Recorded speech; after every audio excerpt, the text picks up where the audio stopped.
going on, going thing.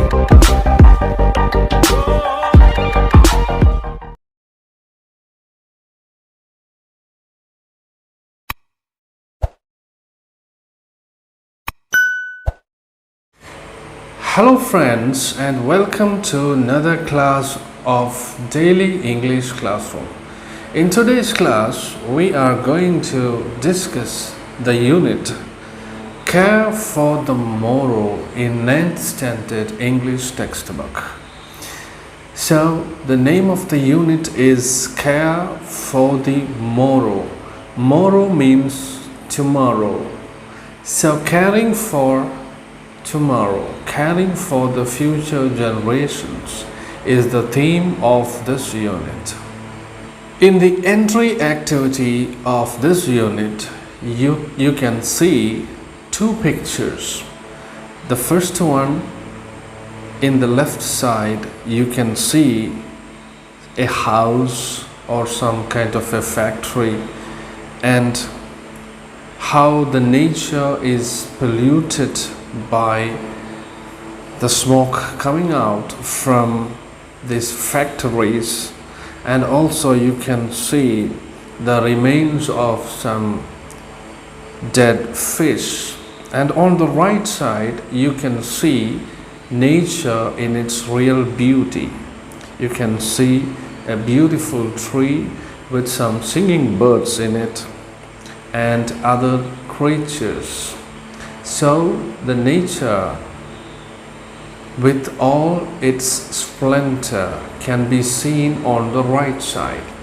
So, of course, this activity is to make a comparison between these two pictures, one on the left side and the other one on the right side. So, this is a kind of contrast that you can see. And why is it happening so? Because of the distractions caused by human beings. The nature is dying. That's the meaning of this picture. Now let's move on to the first lesson in this unit, and that is Song of the Rain by Khalil Gibran.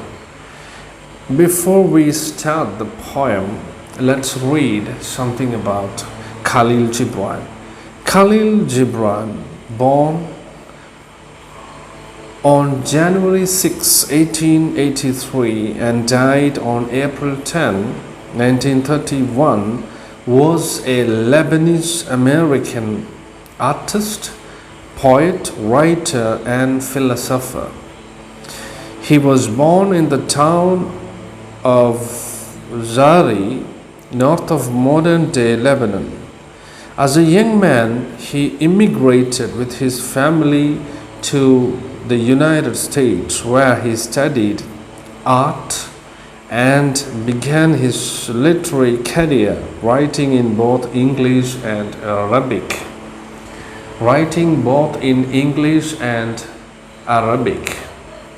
His major works are The Prophet and Broken Wings. So Khalil Gibran is a very famous poet who was born in Lebanon, but later he settled in the United States of America, and his poems are noted for its meanings, its great meanings and expressions. And he writes both in English and also in Arabic. And the name of this poem by Khalil Gibran is Song of the Rain. This is the Song of the Rain by the rain. The speaker of this poem is the rain. Let's go to the poem. I am dotted silver threads dropped from heaven by the gods. Nature then takes me to adorn her fields and valleys. So, the first thing that we can notice here is that the poem begins with a first person point of view. I am dotted silver threads. So who is I here? I here is the rain. The rain is talking about himself.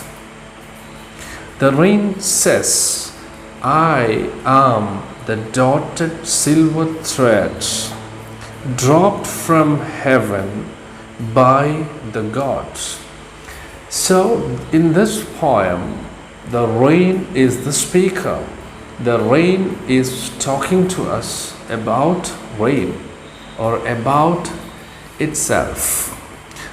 It's the first thing that the rain says is that it is the dotted silver threads dropped from heaven. So I'm coming from the heaven. I'm coming from the heaven, and I am dotted silver threads. So dots, with some dots, some threads coming out from the heaven. So this you can notice when you see, when the rain is falling, when you look at it, you can see some dots falling down. So just like this, just like some dotted threads falling down, I am falling down, or I am coming from the heaven. I am sent to the earth by the gods from heaven. I am dotted silver threads dropped from heaven by the gods. So I is rain. I am coming from heaven. And who sent me to the earth? God sent me to the earth. Nature then takes me to adorn her fields and valleys.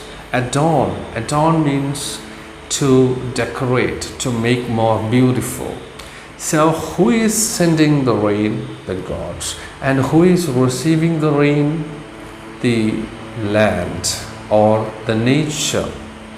Nature is receiving this gift from gods.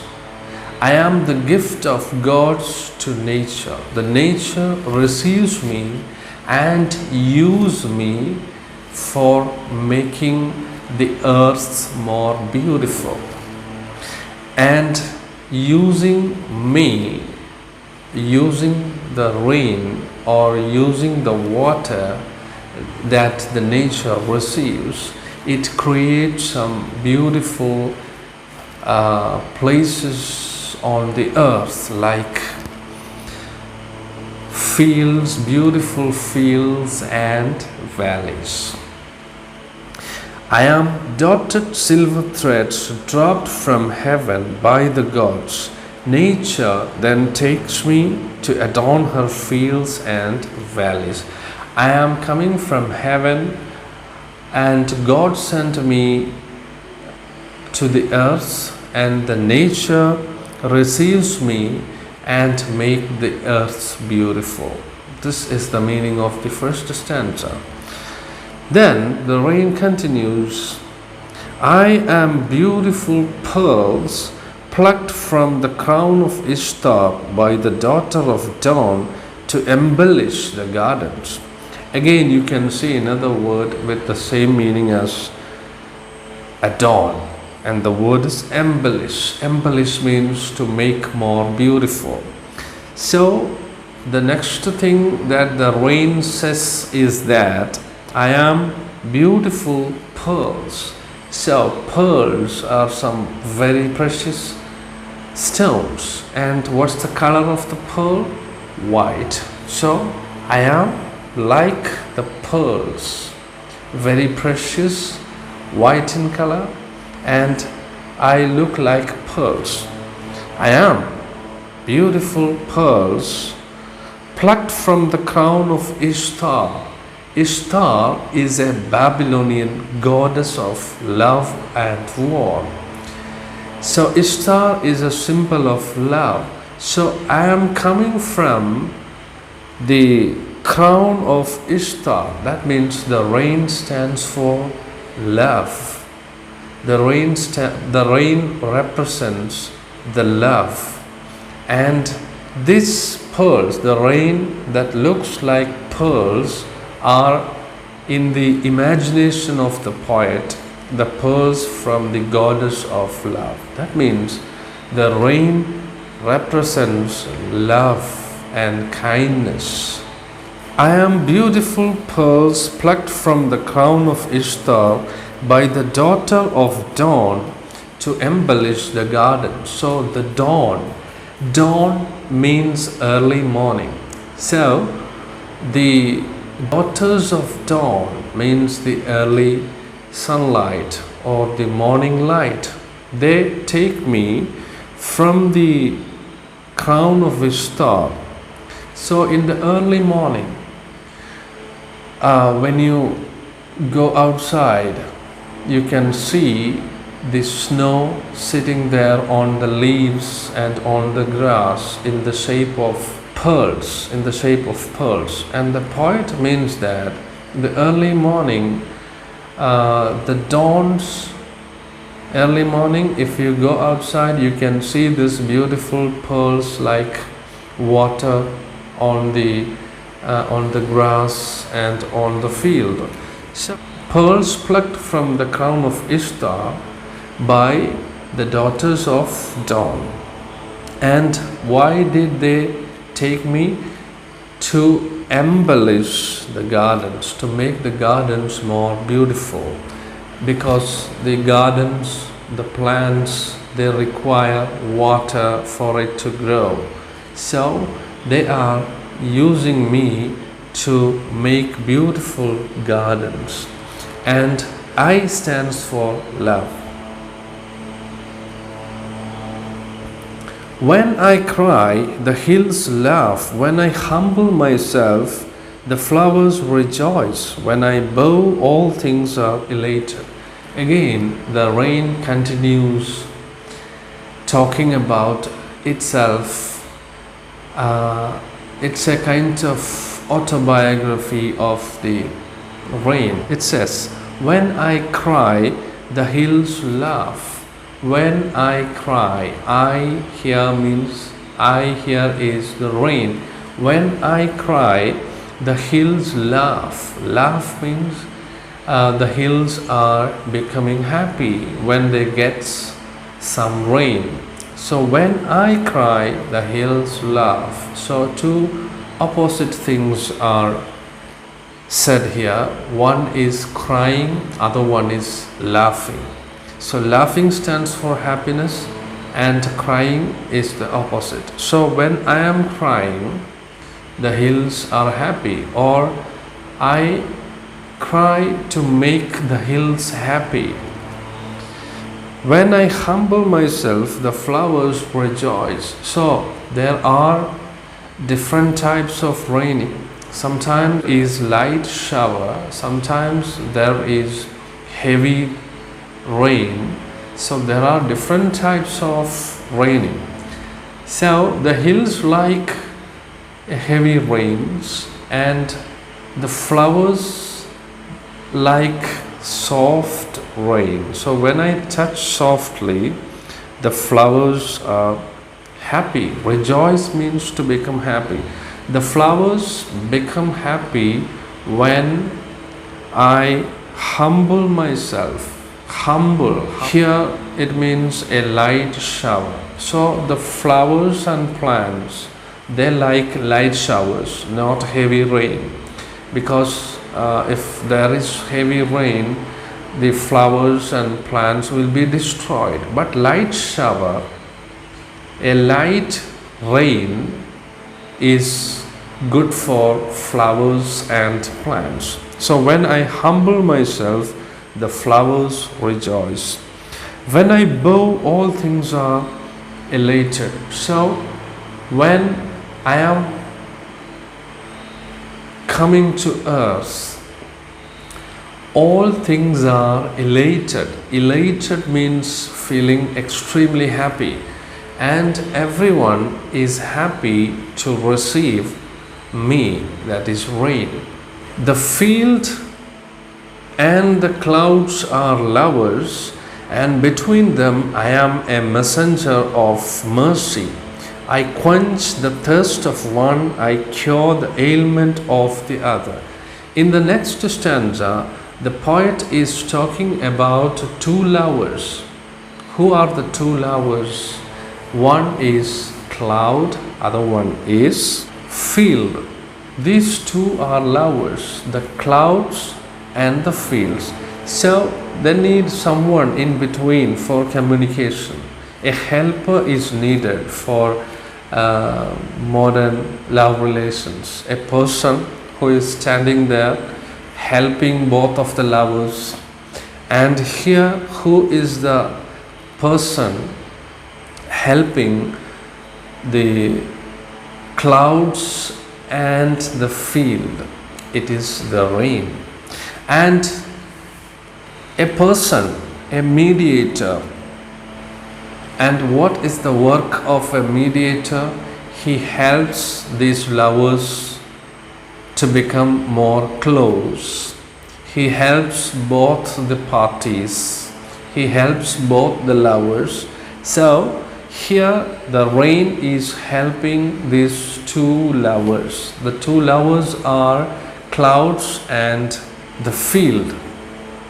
And how did the rain help these two? He helps clouds by helping them, relieving them, by cooling down the clouds, helping them to cool down. So helps them to remove their pain. And how did the rain help the field? By giving water, by giving food, by giving help to the field. So he is the person who is standing or helping the two lovers, the clouds and the land, by helping both of the parties, helps the fields by giving them water. And he is a messenger of mercy. So he shows mercy, kindness, love to both of them, the clouds and also the fields. I quench the thirst of one, I cure the ailment of the other. The rain is doing two works here. The first one, he gives water to the land, quench the thirst of the land. Quench means to give water to a person who is thirsty. So I help to quench the thirst of the field. I help the other one because I am very kind and merciful. I help the clouds by curing the ailment, the problem of the clouds. The problem of the clouds are solved with the arrival of the rain. Now in the next stanza, the rain is telling us more about him. It says, the voice of thunder declares my arrival. The rainbow announces my departure. I am like earthly life, which begins at the feet of the mad elements and ends under the upraised wings of death. We know that usually before the arrival of the rain, there can be thunder, lightning, etc. So the rain says that my arrival is announced by thunder.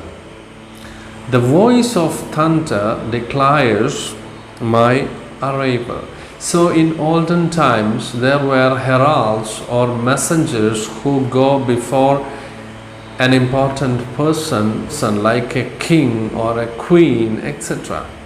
So here the rain is having the status of an emperor or a king, and there is one messenger who go in advance, and that is the thunder. The thunder is announcing my arrival. It is a sign of the coming of rain.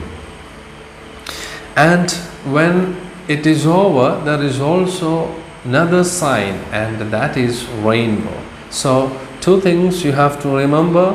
First one is thunder, that shows the beginning of rain, and then there is rainbow that shows the end of the rain. So you can see after the rain you can see the rainbow. So one is something that comes before the rain, and the other one comes after the rain. What comes before the rain? Thunder. And what comes after the rain? Rainbow. I am like earthly life, which begins at the feet of the mad elements and ends under the upraised wings of death. Here we can see a beautiful simile.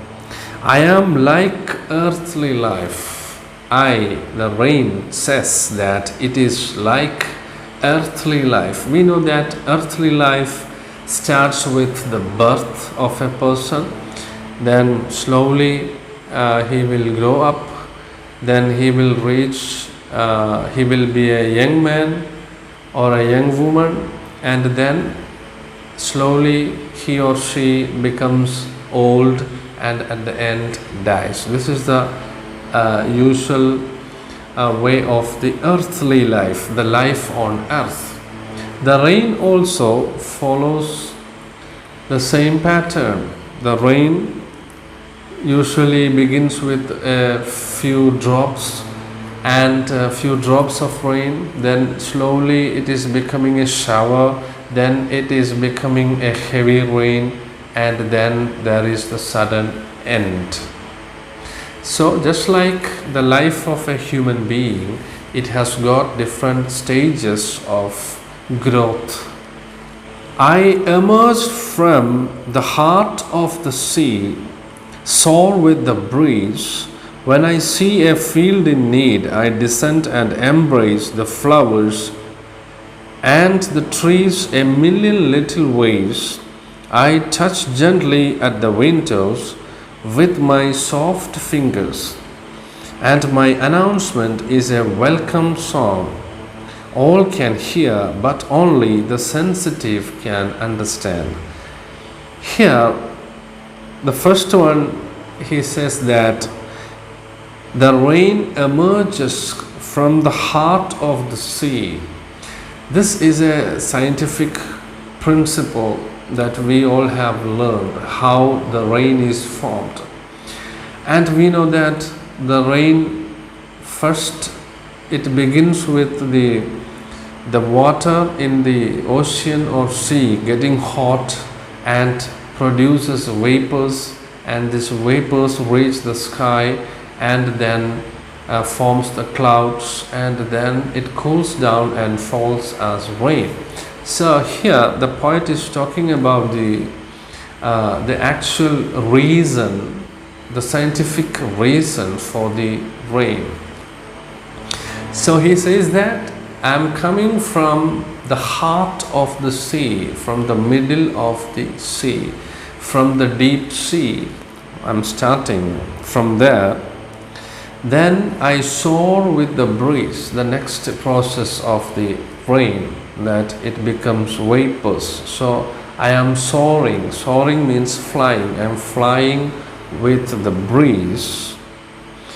And the rain is a very kind and helping person. So when I am flying in the sky, I look downwards, and when I see some field, I am ready to help them.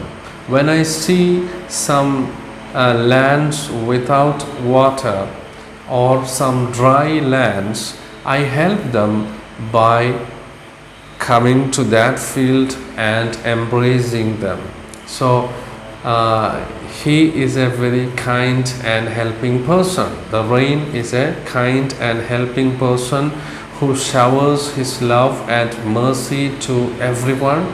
And when he is flying and he looks downwards and see if there is anybody who is thirsty, and then he is ready to give them some water.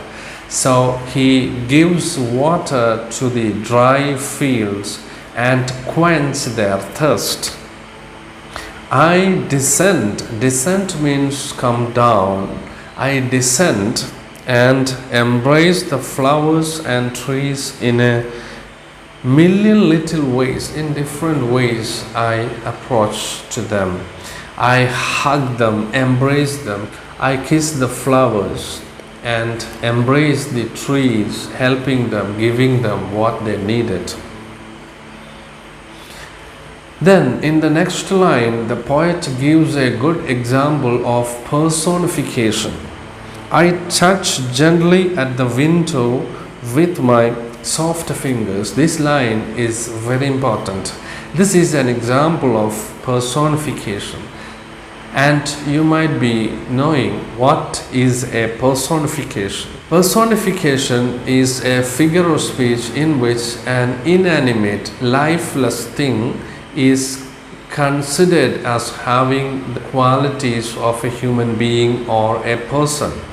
So here the poet is giving the nature or quality of a human being to a lifeless thing, an inanimate thing, a non-human thing like the rain. Here rain is like a person who is touching. So touching is something that usually only those who are living can do. So just like a person who is knocking at the door, or like a person who is touching on the windows, the rain is coming and touching on the windows. And very gently, very softly, just like a person calling someone. And my announcement is a welcome song all can hear, but only the sensitive can understand. The rain says that when I am coming, when the rain is coming, everybody can hear the sound of me, but only the sensitive can understand. So what is the meaning here? The sensitive means a person who has got great talent. Here we can say someone like the poet, a person who has great imagination, person who has got a great gift of creativity can actually understand what the rain is saying. Others will look at the rain and will hear the sound of rain, but we may not see what the rain is telling us or speaking to us. Only those who have that talent, those who have the great sensitivity, can actually understand what the rain is saying to us. The heat in the air gives birth to me, but in turn I kill it. Then there is something strange about the rain. Rain is created by heat. Again, we are talking about the process of the formation of rain. The rain is formed because of the heat, and that is the birth of the rain. But what happens once there is a rain? It cools down the heat, or it kills the heat. So one speciality of the rain, according to the poet, is that it kills the person who gives birth to it. The rain kills the heat. Heat creates rain, and rain kills heat. As woman overcomes man with the strength she takes from him.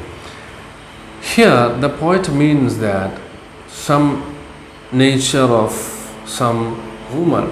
Women are living safe in the care of men, and at the same time, according to the poet, they have also a tendency to rule the men. They also have a tendency to overcome men who are actually giving strength to women. I am the sigh of the sea,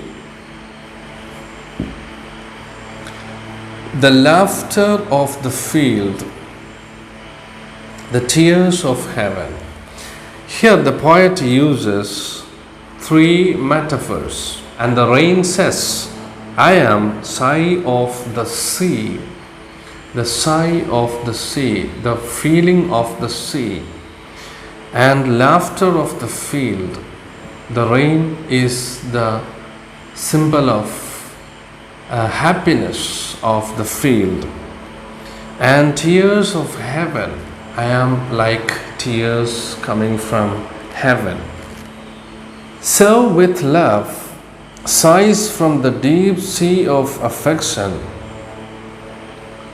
laughter from the colorful field of the spirit, tears from the endless heaven of memories. So again, here the rain represents the sigh from the deep sea of affection, laughter from the colorful field of spirit, laughter of the field, and also tears from the endless heaven of memories.